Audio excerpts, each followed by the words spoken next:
We don't spend a lot of money on marketing. We don't put TV ads, and we're not doing stuff, in paper or print or online. So that's really what I call it a partnership with our clients, that we always tell people, we're going to take care of you.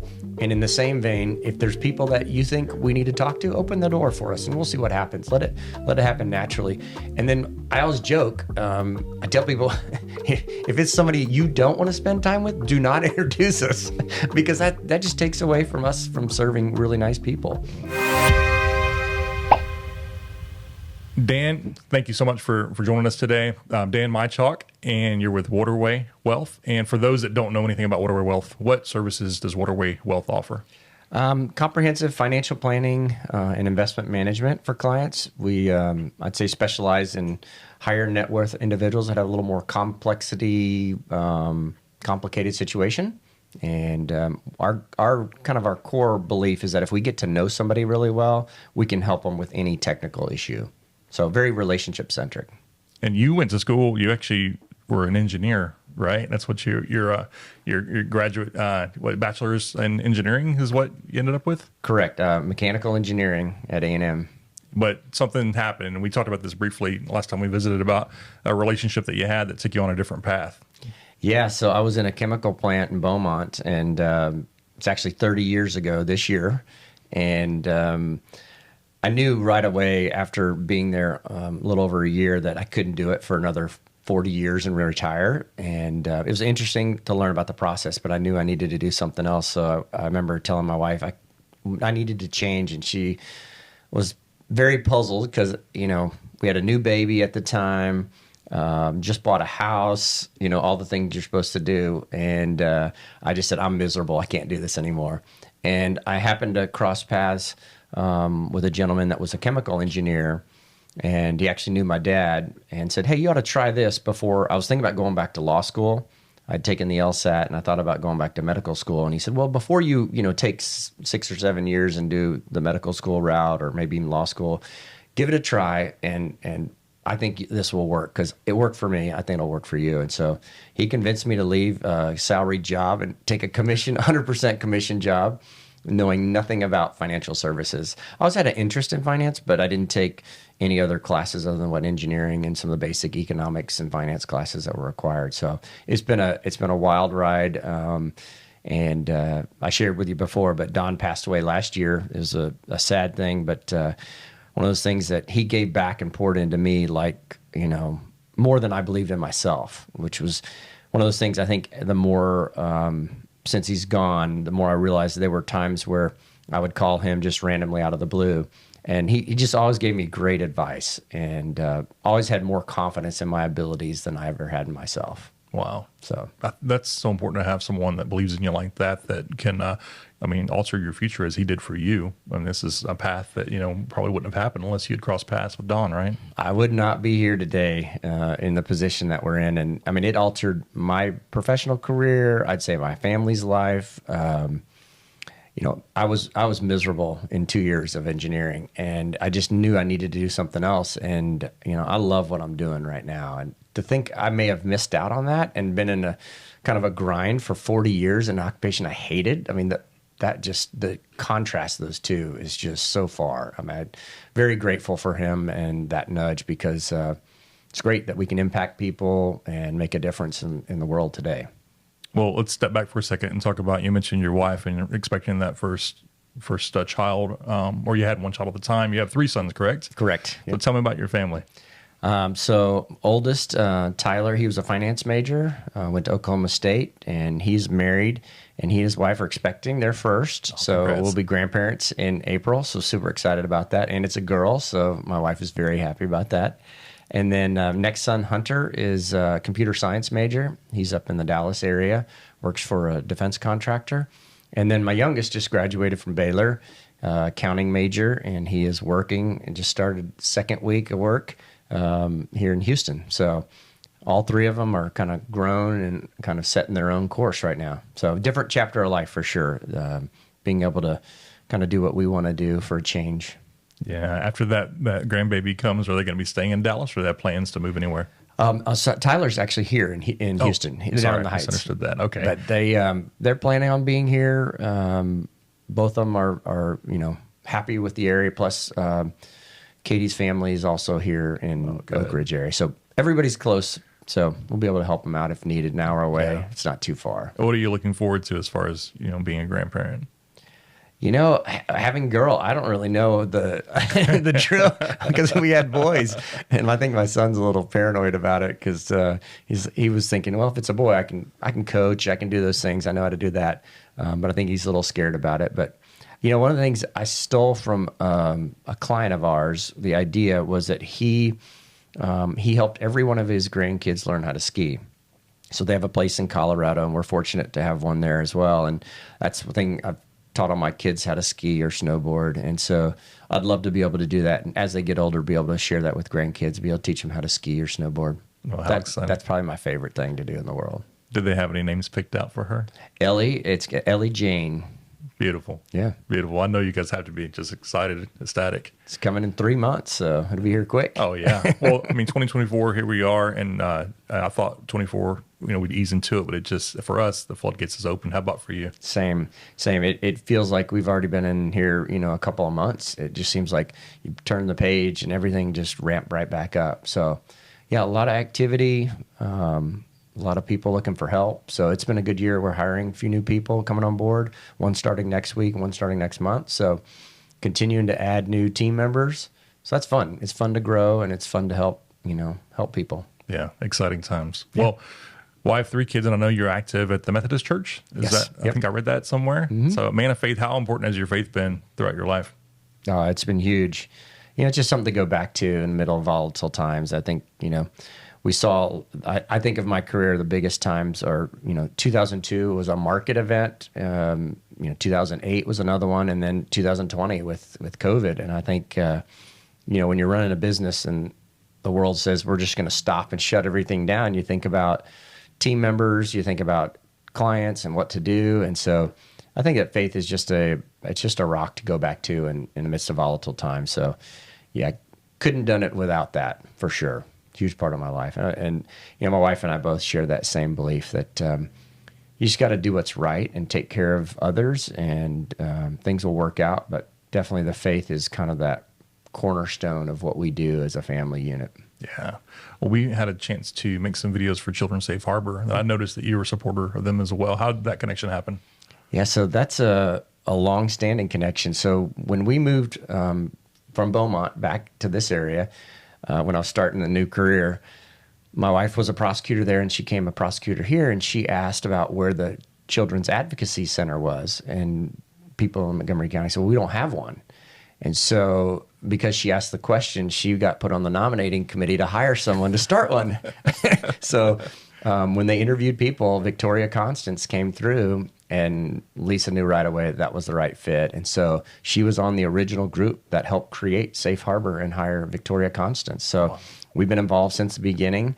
I remember writing checks to Children's Safe Harbor, and I had no idea what Children's Safe Harbor was.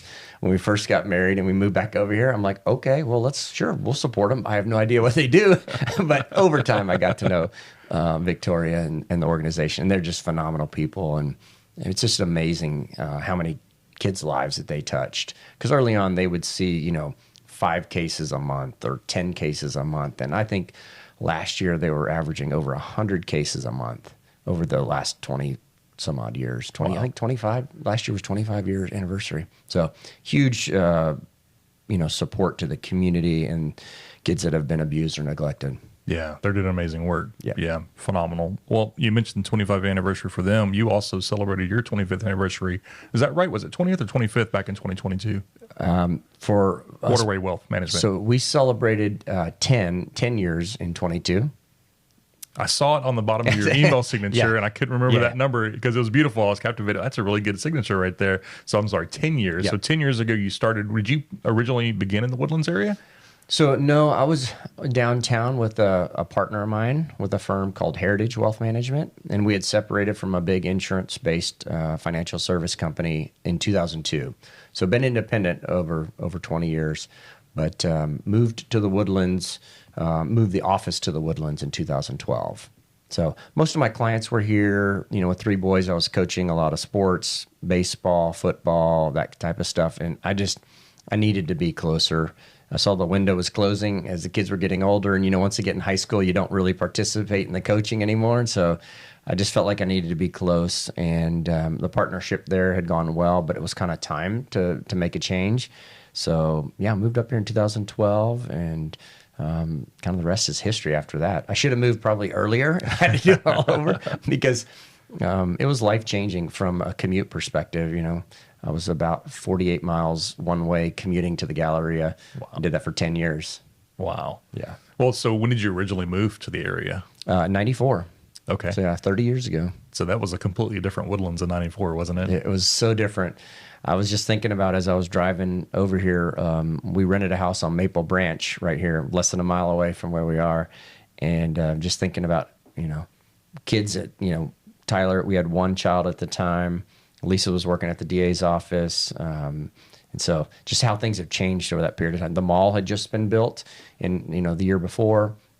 There were very few restaurants. I remember the little wooden sign when you drove in on Grogan's Mill. It said the Woodlands. I remember it changing from like 27,000 to 29,000 to 31,000. You could see them, every so often they'd change that wooden sign. So, yeah. And, Woodlands Parkway dead-ended, at Kirkendall. Research dead-ended at Greenbridge. So, yeah, life was very different in the Woodlands in 94. Well, you've got a beautiful office right over there by the mall area. Where were you before that building? So I've been there the whole time at Waterway, but originally had some space out in Tomball for a period of time, and then went to the Galleria, and then from the Galleria came out to that same building. So I've been in that building. We were on the third floor for a period of time, and then we moved to the fourth floor when Waterway started, and then went up to the fifth floor. So we've 3, 4, 5. There's only one more floor to go, so maybe we'll end up at 6. Well, as the Woodlands has grown, so has Waterway Wealth Management, and your clientele that you have, would you say that most of them feel like family to you? Have you got that personal connection with majority of your clients? Yeah, it's a small group. So, our team, we're about 10 team members and about 170 families total. And typically the advisor to client ratio is typically around 150 to 160 families per advisor. And our whole team is serving 170. So we have a really small number of clients for the size of our firm, which makes it more intimate. We do know everybody we work with. Nobody's a number. And that allows us to kind of get into I would say the next level conversations, not, well, how much do you need? What is your tax situation? It's kind of that next level. What else can we do to drive some other things that are important to you as a family? What other, projects or things do you want to do for your kids, your grandkids, for charities to make an impact on the world? So I think that's the kind of conversation that's just kind of taking things to the next level. You can't do that when you're working with thousands and thousands of families. And that's when I left that insurance-based investment firm. I think I had 1,500 families assigned to me. Wow. And there was just no way, because what happens in that industry is somebody retires and they dump 300 or 400 clients on you, and then somebody else quits and they dump 100. And so if you just stay around, it's kind of an attrition thing that people end up getting put in your care. And some of them I'd never met, and you're just not going very deep. It's a very kind of a shallow connection with people. And I found out, over time, that was just not something I wanted to do. It just didn't work for me and my personality. So I like to make an impact and get to know who we're working with. Yeah. So Waterway kind of was a culmination of all the things about what I saw in the financial world that I thought was just didn't make sense to me. So nice. I think that one of the first times we met you, one of those families was the Gill family. Mm-hmm. And so we got to do a photo shoot there up in your office with the Gills. And I'd met Angie on a previous job with another client. And those are some of my favorite photos because of the authenticity. When you were at the conference table with them, y'all were really just talking about life and, enjoying each other's company. And it didn't feel like it was a business meeting whatsoever. And you can really see that authenticity come out, with their smiles, and as you were cutting up with them. So I think that's important, that relationships that you have with your clients, that being so personal. How many of those relationships have led to referrals for Waterway Wealth Management? Yeah, I mean, that's the only way we've grown is through those introductions. And, we don't spend a lot of money on marketing. We don't put TV ads, and we're not doing stuff, in paper or print or online. So that's really what I call it a partnership with our clients, that we always tell people, we're going to take care of you, And in the same vein, if there's people that you think we need to talk to, open the door for us and we'll see what happens. Let it happen naturally.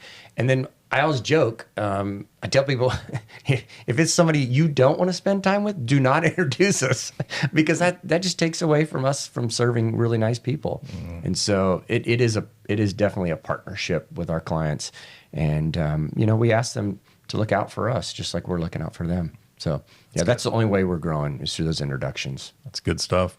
Then what would you say have been some of the best decisions you've made in your personal life and in your professional life?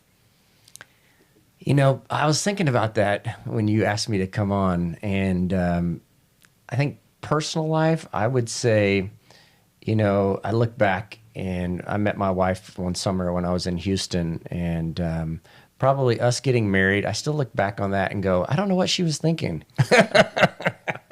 I was a young engineer, and then I was taking her on this wild ride to, move to Beaumont and then turn it upside down and quit engineering. And so I think that would probably be the number one, probably the best sales job I did in my whole life right there. So that'd be probably number one. And then number two, I do take risk. And so when I was at A&M, I decided I was going to try to walk on to the football team, and the 12th man specifically. It was the kickoff team at that time. And back then, the whole squad on all the home games were non-scholarship. So the kicker was a scholarship. But it was a tradition that was started under Jackie Sherrill, and R.C. Slocum had just taken over from Jackie. And so this spring, a couple of buddies and I said, well, let's just go try out. What the heck, And so you show up, and there's 300 or 400 people, and they do stuff. It's right before spring training, and you run some 40-yard dash, and you do some shuttle drills and height, weight, kind of some simple things. And they start cutting the group down over a period of about 3 weeks. And so they go into spring training with about 50 people, and you suit up, and we would run and do drills with the normal spring training, and then we would stay after and do our own like kickoff coverage and tackling drills. And so that was one of those things. It was just random that we ended up deciding to do it and ended up making the team. Wow. None of my buddies made it, which I kind of felt bad for them because it really wasn't my idea. And it was one of the best experiences. I'm glad I took the risk to do that, and it was just on a random like whim. Wow. So, and I think seeing the football program, I would say there were a lot of good things about it. There were also some negative things you see that you don't see from the stands, but it was definitely one of those things. I would never have known any of that if I wouldn't have just taken a step forward and just trying something, right? Wow. So you were special teams on the kickoff team? Mm-hmm. And did you also play in high school? I did. Yep. Out in Giddings, Texas, Giddings Buffaloes. Did you spend 4 years on the Aggie team? No, I just did 1 year. Just one year? Yeah. I was an engineering major and had a lot of labs, and had to drop down to 12 hours that fall of 1990, and realized that my degree would get pushed back significantly if I couldn't take a lot of my labs. So I could have gone back, but just decided I needed to get a job and start working. What an experience. And so you have, I'm sure you have a lot of Aggie clients too, but I'd read, in your bio that says sometimes worked against you. People, nagging you a little bit, maybe your UT clients. How's that worked out for you? It's a fun camaraderie. Yeah, it's all good. I think it's just one of those things that I think playing and being involved at A&M, it definitely is a network of people, right? But I think Texas in general is a very pro-business, a very friendly place. And, we love our rivalries, right? So the fact like A&M and Texas is coming back here in 2024, that's what I grew up with on Thanksgiving Day. And about half of my class from Giddings went to Austin, about half went to College Station. So I've got friends on both sides, so it's all good. It's all good. When you mentioned earlier about your wife, loving you, and you kept, wondering, why, there's a song called Wondering Why that I was thinking about when you said that. And the lyrics are, she keeps on loving me and I keep on wondering why. I feel the same way too. When I go home, and make some bonehead decision and my wife just keeps smiling and loving on me, I feel the same way even today. I wanted to ask you, and this is another one that I sent you before, and to think about was, what are some habits that you do now, Dan, that you wish you would have started years ago? I think not worrying about other people and what they think. I think I worried about that too much. When I was new in the industry, I always worried about, I look too young. I don't know what I'm talking about, because I wasn't a trained finance major. And I think I worried about that a lot in my career early on. And so, today I don't worry about it. I want to make sure that people know what we're all about and be very genuine, but I also don't want to try to have some fake persona that we're something that we're not. And I think I worried about that way too much when I was young in my career. And Don, of all the guys, my mentor, Don always said, when someone gives you a hard time, which some of my clients did early on, they were clients of Don's, and Don passed them to me when he moved out of state. He said, when they give you a hard time about their age, you can tell them, look, when your doctor's gone because he's your age and he retires, and your CPA and the person who cuts your hair, when they're all gone, I'm a lot younger. I can still take care of you in retirement. And it was true. It was like one of those things. I kind of flipped that switch to say, I can be here to ensure that these things are done. So when someone's 70 or 80 or 90, yeah, I may be young today, but in the future, that's going to work out to your benefit. So nice. I think that's probably the biggest thing, is not worrying about, what others think, and just being yourself, being genuine, and doing what's right at the end of the day. Yeah. Good words, Dan. Just 40 years ago, when people were looking at the markets and financial information as a newspaper that they had opened up, right? Mm-hmm. So technology has definitely just skyrocketed from 40 years ago to now. Just in the last 10 years, since you've been over there at the Waterway, how has technology impacted your business? I think it's good, and I also think there's some bad pieces of it too. I think good in that it gives people information. They have access to information, and that's wonderful. I think for us, from a planning and strategy, we can run really, complex models looking at different tax rates, markets, and, they're always in flux. Markets are always changing. Tax code is always changing, but we can model out scenarios to look at outcomes, very good outcomes and poor outcomes. But I also think there's sometimes bad from an investment perspective, is that the media tends to generate a lot of like fear around, well, you better do this or else, or hang around for this commercial break. And then I got to tell you what really you need to know today before the market's open. And it brings people into an element of scarcity, and that they need to react, which usually when people react in our world, they're selling when the market's down. And then when we're at all-time highs, they're like, I don't want to miss out. Fear of missing out, they'll buy in at an all-time high. And then they'll get really scared and sell at a low. So I think for long-term investors, I say this often, is the media is not your friend. Mm. And you have to listen with an eye to say, what is it they're selling? Because usually they're selling something. They might be selling commercials. They might be selling subscription to some sort of website. But usually some of the messages are coming with a backstory that they're trying to sell you something. So I always tell people, be skeptical. But I think the access to information is good. I think sometimes how to apply it. The media wants you to apply it in a different way that usually isn't always to someone's best interests. Yeah, I know a lot of what you and your team provides as education for your clients to make sure that they're in the know. But I'm sure you have some emotional clients that will see something on TV and call one of your team members. Does that happen on a regular basis, that they're acting emotionally from something they saw from the media? It's not really bad. I think the first correction, when somebody comes on board with us and they go through a correction, a market event of a 30% or more correction, that first correction is always one where they're little nervous about it. I definitely think 2020 was a big one with COVID and the world shutting down. The market went down 30% in about a month. That is one of those times when people definitely kind of pull back and go, oh my gosh, what do we do? But for the most part, we try to talk through that ahead of time when a person comes on board to say, okay, when the market goes down, we're actually going to be buying. Your reaction is to run, and we're actually going to be leaning in. And that's what I would say good, patient, long-term investors like a Warren Buffett would do, is they usually make their best decision when the markets are down and everyone is fearful. And his thing is be greedy when others are fearful. Yeah. And fearful when others are greedy. It's, definitely is one of those things that we try to coach people through that. We do get the calls, but it's usually more of, help me understand what's going on. I'm nervous. What do you think? Should we be making changes? And so we can kind of anticipate those that are going to call. We know when they're going to call. So a lot of times we'll reach out proactively and do it ahead of time. Just say, nice. Hey, I know your last quarter wasn't very good. Last month wasn't very good, but here's what we're doing. And usually it's the opposite of what they would have done on their own. That's why you're the expert. That's awesome. Dan, can you describe what does your ideal client or family look like? Well, what's a good fit for Waterway Wealth Management? I would say, the first thing is really kind of values, is that they believe that maybe they don't know everything about everything. They trust others. They're family oriented. Usually they're very charitable. Faith is important to them. But they also have something else in their life that's driving that they want to do more of.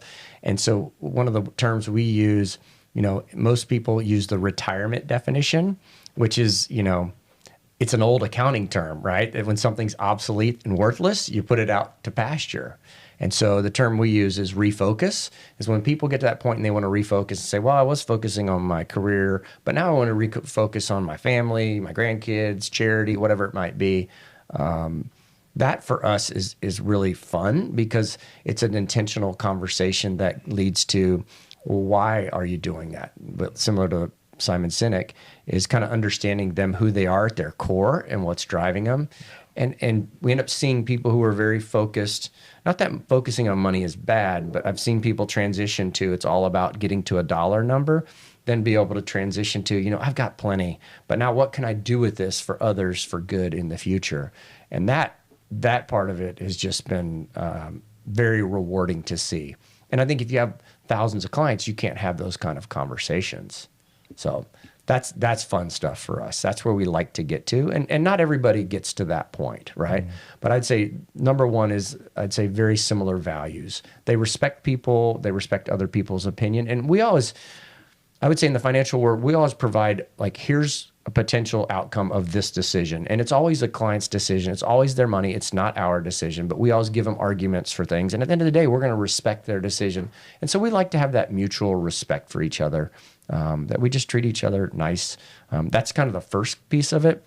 And we do like a little more complexity. So we like when people have stuff that is not your normal stuff. So when someone says, well, hey, I have this and I need to do this, and most advisors would be like, oh, I'm not touching that with a 10-foot pole. We actually like that. So we do work with a lot of small business owners, a lot of executives that have some pretty crazy compensation plans, but a lot of engineers, a lot of, I would say professionals that are they started with Exxon, worked there for 40 years.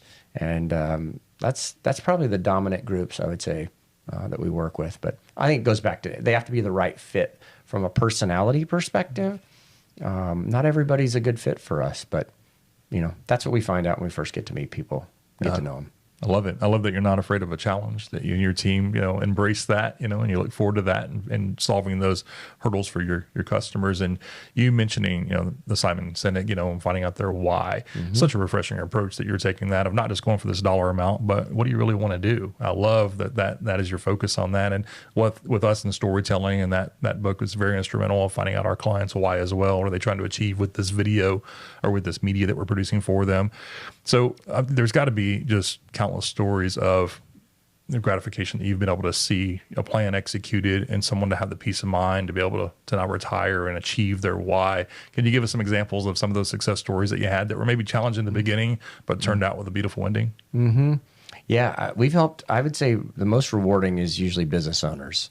So it's one of those things that, when you invest and you start a small business, there's a lot of risk and unknowns and uncertainty. And to watch someone grow their business over a 15 or 20 years, some clients now I've worked with for 30 years. Wow. And to see someone put all that sweat equity in there and then get to a point where they're reluctant, but they know they need to sell the business because they're now, let's say, in their 70s or 80s. We've helped many people walk through that decision of selling their pride and joy. And it's a financial transaction. There's a lot of legal work that goes on to it, but really one of the hardest parts of it is the emotional decision of, I'm labeled in the community as this business owner, whatever it might be. And now my life really isn't about that anymore, and it's transitioning. So a lot of it's intentional conversations around, what are you going to do with, now that you don't go to the office every day, what does the day look like? And getting them to start think through that process as they start to sell it. So that's a very different conversation, and that's fun for us. So we've helped a lot of people through that. But one in particular, a longtime community person here, We went through one set of transactions and the transaction fell through. So as you know, it's like, oh, yay, we're going to sell the business. Oh, no, it's not going to work. and then it's almost like despair of, oh, will I ever get to sell this? And another group came behind and ended up putting in an offer, which actually was a better offer, better terms. And so this one probably took start to finish probably 2 years to sell this business. And it ended up working out that the second buyer was actually a better fit than the first buyer. So that would be one example of a longtime community member that I remember the first time we met, his goal was to get to X, this number. And then over time it moved to 2X. And then he said, well, I'll be really happy if I get to this number. And he kept exceeding all of his goals and he just was saving consistently. And that's the one thing I think that's underrated today is most people think they're successful and they create wealth by buying the hot stock. So I got to buy, Netflix or Nvidia or Microsoft. And if I hit the home run, then I'll be wealthy. But really our clients, they've gotten wealthy because they saved over a long period of time. They just put money away. And it was more about the habits that made them successful than it was they didn't have some big, inheritance or some hot stock that made them millions. And that's, I would say, across all of our client base is that most people made it kind of the old fashioned way. They just saved their way to it. There's a lot of patience that needs, you have to have in your line of work. Is that patience something that was, that you already had on a personal level where you're, known to be a patient person, raising your kiddos, or is that just business patience? No, I'm not very patient. I want it to happen now. I think it's learned patience. And kids force that on you. But I think I've always been, and this is can be a positive or negative, but I've always been kind of looking in the future and living in people's future. And that's very positive from a planning and a strategy as I'm thinking about what you may not think about as the next tax code expires at the end of 25. So I'm thinking, well, in 26, rates are going higher. So we need to do some things today. So I live in the future from an investment and a tax perspective. And that works well. But on the personal side is it can rob you of the joy of today. So with kids, you say, well, I can't wait until, they can crawl or kids can walk or they can ride a bike or they can play baseball or, all those things you say, I can't wait. And you kind of put a happiness on a, timeline when the reality is it's like it can rob the joy of just being present in the moment right now. 100%. So that's one of the things that I've learned is to be patient and stay in the moment. Yeah. Yeah, I've got this contrast with a 17, about to be 18-year-old and a 9-year-old. And so I see how fast that 17-year-old got, too cool. And now she just wants to be with her friends and we don't cuddle anymore. And I remember there's this cutoff when she didn't want to be tickled anymore. And so my 9-year-old, of course we still have that, but I know it's coming. So it's so refreshing to know, okay, this is going to turn into something similar to this. So while we have this now at this stage, let's embrace every moment of it. And if I could, I'd let her sleep in our bed every single night. But I know it's going to end real soon. But yeah, they grow up fast, don't they? Now you expecting, your first, grandchild, what an exciting time. Yeah, it is. It's fun. What would you say motivates Dan Michalk? What are some, it doesn't have to be one, but what are some motivators for you that get you up in the morning, that keep you, putting your head down and pressing on? It's the reason I left engineering is at my core, I like helping people. I like knowing that they are better off because of some stuff that we did, that maybe I was able to do with the help of other team members. But I think that is the core thing that drives me, is I love seeing people's situation get better. And I didn't see that in a chemical plant. It's like, well, we made this much money, we were profitable, but I just didn't feel like I was making a difference. And at Waterway, we have lots of opportunities with, what happens in people's lives. And everybody's life's messy. That's kind of how the logo came about, is all the irregular shapes, is that nobody's life is perfect. And we're putting these pieces of the puzzle together. And it's great to be able to say, okay, here's where you were when you started with us. And now here's where you are today, and see that progress. Yeah. And I think the world will teach you that it needs to be instantaneous. And for us, it's progress, not perfection, right? Is you're never going to have everything perfect. Something's always going to be moving, and changing. So we're about progress, and I love to see people on this trajectory where things are getting better, over time. Yeah, I remember meeting with you years ago about your logo and all those pieces coming together, and we got to animate that for you.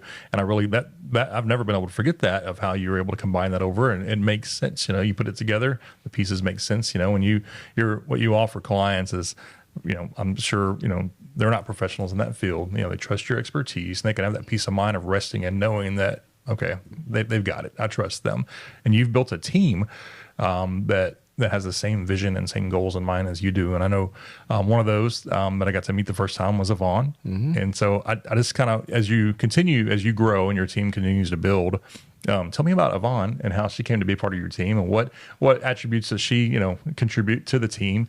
And then tell me what you're looking for with these future new hires. Yeah, so Yvonne came back at prior firm downtown. So a good friend of mine, his name was Leash Yu, first guy I met at A&M. And we've been friends since, that'd been 1988. And we were looking for an office manager downtown. And he said, I got somebody for you. So he called her up and said, you just need to go show up. You'll get the job. And so she came in, interviewed, found out she was an Aggie, of course. So that's a huge, huge step up right there. But just knowing that Leash knew her and vouched for her was a huge positive, because closest friend in the whole world, right? So hardworking, I think embodies what we believe is that it's kind of like do anything to take care of the client. We don't care what it is, go do it. Obviously within the bounds of what we can do from a legal and tax and like everything proper. But she had a mentality of let's just take no names and let's just get it done, roll up sleeves, get stuff done mentality. Yeah. And at the end of the day, it's not about us, it's about the client. And so she had that mentality, and she was with me down there. And not long after, I said, hey, you want to come to the Woodlands? My partner and I are separating. And so Yvonne and one other team member came here to the Woodlands in 2012. So she was basically the first employee with Waterway back in the day. And we came up to the Woodlands. We were about 90 million of assets and about 72 families, I think was the number, in 2012. So huge growth since over that period of time. Absolutely. And so she's a part of that, right? She saw it all the good and the bad. And, we've added a lot of team members over that period of time.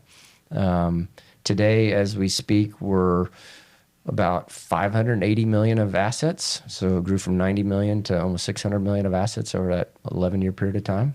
Wow. So yeah, it's been a nice trajectory. We are adding team members. I think what's happened over time is that we've had to hire more specialized team members, but having that mentality of being willing to do whatever it takes is the key. At the chemical plant, when I was out of school, the union mentality was something I'd never seen growing up working construction. It was kind of like you do whatever it takes, And in the chemical plant, it was a lot of, that's not my job. I'm not a pipe fitter. You got to go put in a work order. Or I'm not an electrician. I can't touch that switch. And I was blown away by that. And so that's one of the things that we've told some, new hires recently is that's not my job is not in our vocabulary. It's let's do whatever it takes to take care of the client. So that's what we're looking for. True team members, because we're not siloed. We're all there to take care of our clients. Yeah. I really feel like the best clients come from referrals. And it seems like in your case, one of the best employees came from a referral. Mm-hmm. They know you, they know what you're looking for. So they, handpick this person that would be a good fit for you. So that's obviously important too. Are there any others that came from referrals that are currently on your team? Yeah. Kristen, she's the one that basically is in a client care position. First person you talk to, first person you see. She was a referral from an existing team member. Annie was also a referral from a banking relationship that we had. And then Jack, my portfolio manager, was a referral from an old team member downtown named Kevin Nelson. And Kevin was a CFP there at Heritage Wealth Management and said, I've got a guy, because I told him I was looking for a portfolio manager. And he said, but first I need to go have lunch with him. And he said, well, he lives in the Woodlands. And I was like, no, I know every portfolio manager in the Woodlands. And he was commuting from the Woodlands down south off to Greenway area.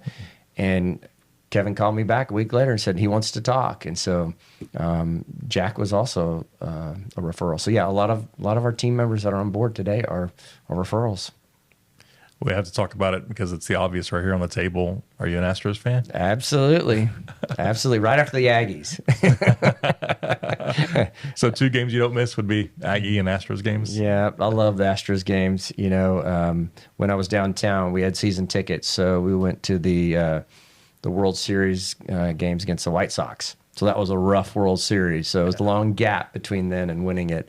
But yeah, it's been a fun ride to watch them and see them put the team together, especially some of the younger, team members. I think that's, bringing back a Verlander and those types of veterans is good, but I love to watch the younger guys come up, and sometimes they stay and, they stay with the organization. Sometimes they move out and go elsewhere, but I think that's what's fun to watch is they just continue to kind of restock the talent. Every year they seem to come up with a competitive team, and, the performance over the last 6-7 years has been just awesome to watch. Yeah, absolutely. Well, a couple years ago, we were just so busy, working on different projects that we weren't spending much time out of the office and relaxing. And so I bought Josh and myself a set of clubs, and we started getting out a little bit and enjoying, the outdoors together. And I know that you're a golfer as well.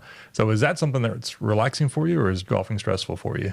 It's relaxing for me. Yeah. I enjoy I know you're surprised, the relationship side of golf, whether I shoot an 80 or 90 or 100 doesn't matter. It's more being out with people you care about and getting 4 hours together with somebody. Yeah. So it's definitely just a joy. And we've got so many courses in this area, and you can play golf all year round, but I think for me it's more about the relationships I'm with than it is the score. I really don't care too much, but I do like to play. Can be competitive at times when need to, playing some tournaments here or there, but it's really more of a relaxing thing for me, for sure. I was with a gentleman from church, wise man. I think we were on the 6th hole, and I'd already lost 6 balls at this point, all in the water. And so I was getting a little upset. And he looked at me and said, "You're not good enough to get upset. Just enjoy it." And it reminded me of what we were talking about earlier. So you want to get to this point, but you're missing the progress. And right now, we're just enjoying the weather and each other's company. And let's just enjoy that for what it is. And balls aren't that expensive, well, depending on which ones you use. But yeah, it's I think relaxing to get outside. And you're right, we have the pick of the litter as far as courses go right in this area. Is that something that you get to do with your clients as well? Yeah, we do. I play in quite a few charity tournaments, supporting organizations here. Haven't played a whole lot lately, as cold as it's been, but I do. I enjoy playing with clients. It's one of those things whenever I can get out, I do. And the charity stuff's just easy because you don't really worry too much about the score. You just enjoy. You're out there to help the charity, and at the end of the day, the rest of it's icing on the cake. Yeah, agreed. So as we wrap up here, Dan, we're January 2024. What's next for Waterway Wealth Management? What goals do you have? What's coming up in the years to come? Yeah, so we're hiring new team members. We created what I think is a model for our next phase of growth, and it's what we call a pod structure. So it's a way to keep a firm that's bigger feeling small, and so a pod is a lead advisor, an associate advisor, and we call a relationship manager. And so we're going to build out our second pod this year. So that's something new that we haven't done before. But, I would say, a goal of ours, and I've always said, I think we're capable of growing to being $1 billion firm as far as $1 billion of assets under management. I think we'll get there probably by 2028, 2029, somewhere in that time frame. But it's not really about the numbers. So I think that's just something I've always felt like we could be at that level. But I think the quality of relationships are what concern me, is that I want to make sure that we're growing the right way and not just adding a bunch of new families just to hit a number in the future. So I think the biggest thing for me, my role is changing in more of a recruiting and development of our talent. And I always like to be with advisors and being on the front line of our advice that we're delivering. So helping grow that next pod, helping train some of those younger professionals as they come up, it's very rewarding. And it's going back to, my buddy Don, is it's something that he invested in me. And so my plan is to invest in others in 24 and to continue to do that as we grow in the future. Nice. Well, one last thing. We're sitting right here next to Brittany Sloan's office. And when you came in here last time, you were paying a visit. How'd you meet Brittany, and what's y'all's connection? Some clients had used her for estate planning documents, and she had an online portal that we needed to do some documents pretty quickly for somebody. And so it was another referral from one of our clients that said, "Hey, you ought to check them out." And so that's how we met them. So yeah, it's just been another resource, right, for clients. and they were able to turn around documents on a client that had some health issues, turn around very quickly. And so that's kind of execution that we like when you have an emergency or a short-term thing that you need it. It's nice to have professionals that you can lean on and say, hey, I got to have this done pretty quick. Yeah. So, yeah. Well, just a shout out to her too. We had a couple at church that had gone to another person to do a will in Conroe and had a bad experience and already paid and already got deep into it. And they were just venting their frustrations. And I told them about Brittany, and they spent time with her, and she took care of them like that. They paid her for her service as well, because it was worth it because of the attention and the time that she was giving them and the problems that she was solving for them. So, and she's been a fantastic landlord for us too. And what she's given us here with this space to be able to grow and do things like this podcast here. So, knowing, great people, that are treating their customers the way that, that they should be treated, and keeping those circles around you of those type of clients. That's where I want to be, and I know that's where you want to be as well. Yeah. And it's all about relationships. I really truly feel that. That's what's gotten us to where we are. You talked about Yvonne and being a referral. In 2023, we hired Jonathan Daniel, and he's a referral. Another company had that worked with us and seen his work and said, you've got to talk to this guy. He's great. And so we brought him in, and we hit it off immediately. And so a lot of our success and growth has come from that hire, bringing in that team member that just had a vision and was ready, to put on any hat, like you mentioned earlier, that, they filled in a lot of, he filled in a lot of gaps and places that we needed some assistance. And it's great to surround yourself with those kind of people. For sure. We agree with you 100%. The relationships, in the community with other professionals, is just a key part of what we do. And so, you've been a part of that, right? You helped us and do some wonderful things and have more stuff coming down the pipe. Dan, besides Children Save Harbor, you're also participating in Meals on Wheels. How did you get connected with them? Yeah, so a good friend of mine, Jack Lejeune, was a guy that I got to know because we trained at a small gym in the back of the Woodlands, hole-in-the-wall gym, like no heat, no AC, and he was just the nicest guy. And we went to lunch over time and just got to know each other. And he would always tell me, you need to come work. I'm on the board. Come work. Come deliver. Take a route. Go deliver. And I had probably known Jack for maybe 3 or 4 years, and I never participated. Unfortunately, he passed away. It's it's over 2 years ago. And I just remember thinking, what a mistake that I didn't follow some of his advice. And so I knew Meals on Wheels was important to him. And so this was kind of during all the COVID stuff. And so I just said, I need to go check them out. So I took a tour of the facility, and I was blown away. At that time, they had just moved into a new location. They were delivering about 600 meals a day. I think today they're up to about 800 meals a day. And it was so impressive. I was like, all right, I've got to get involved. So we started doing some stuff with the office where we'd go do a work day. We'd fill out bags, and then we'd deliver meals, and we'd take different routes, a couple of different team members together. And then on Thanksgiving, we've done this the last 3 years, is we would take we'd take Jack's route. He had a route in East County. And there were on that route, there was some dogs and things that you have to worry about. And it's on Thanksgiving Day, and you're knocking on random strangers' doors. But my boys and I, we've made that kind of our Thanksgiving morning tradition, is we got to go deliver, they call them Turkey Day treats. And it's a bag for those seniors there that are in need. And so that's been, just eye-opening, and the fact that we've got people all over here. The routes are in the Woodlands, they're in Magnolia, they're in Conroe, that people that they don't have access to food. And so what they do, and sometimes these seniors, they're the only people they'll talk to all day. It's amazing. You can brighten their day just by going in and saying hello and asking how their day is going. And so that's been super powerful, and I would never have known about it if it wasn't for Jack. And so that's been it's been fun to get our team involved and our family involved in supporting them. But it's a great organization. They do a great job for our community. Yeah, the same satisfaction that you get with helping a family at Waterway Wealth, you see that same smile on the faces when you deliver those bags. Absolutely. It's priceless, especially on Thanksgiving, because, some of these people are not going to see anybody else the rest of the day. And, Thanksgiving for most people is sharing turkey with family. And so, yeah, it's a super rewarding group. We love volunteering there and helping out. Incredible. Well, as you've been in the Woodlands, the area has just exploded. And I know you're connected with the Woodlands Economic Development Partnership. How did that come together? Yeah, so I'd heard of them over the years. They would do an event for elected officials. They called it the Elected Officials Reception. So This goes back to the old Woodlands resort. That's where they used to have it back in the day. And my wife was invited because she was an elected official. So we went a couple years in a row, and I really didn't understand what EDP was. And once I started looking into it, to me, it's somebody that's looking out for trying to grow jobs in our community. And they tend to go after bigger businesses, so corporations that are looking at relocating, and they've been very successful over the years. And so once I started digging into it, and then I moved up here, I felt like, I need to put my money where my mouth is, because this group is awesome. And it's not a small commitment, but I just felt like their alignment in trying to grow what we're doing here, and especially grow, the professional community, was just, Gil Staley's been there since the beginning, and his vision for it was to really drive economic growth.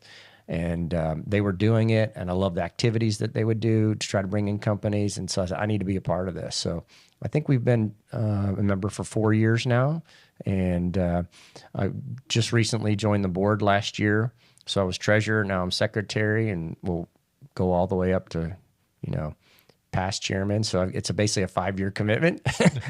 so it's not small, but it's one of those things that it gives you access to what's happening and the potential companies that are moving here.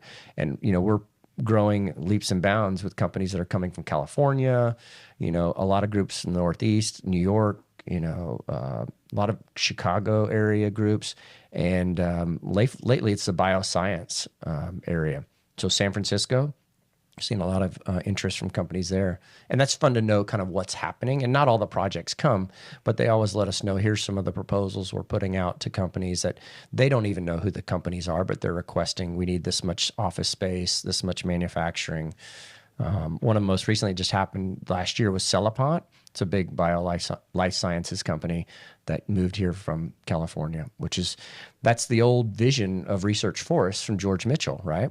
And so it's kind of like this revitalization of the Woodlands, kind of going back to some of the roots of what George had envisioned. Yeah, well, it's obvious the efforts are paying off, and it's not just anyone they're attracting. They're attracting the right clients or the right businesses for this area that are going to be able to thrive in this area. And that whole technology corridor through there, it's amazing to see that grow. And it's really, just in the last 4 years, there's been so much breaking ground for those businesses coming in there. So thank you for what you're doing with that, and I can't wait to see what's coming up. Yeah, there's a lot in the works right now. So hopefully 24 will be a big year of relocating and bringing more people here. Dan, thank you for joining us today. Congratulations on the growing family and the success of the business. I can't wait to see what happens in the coming years. Thank you. Thank you for having me on.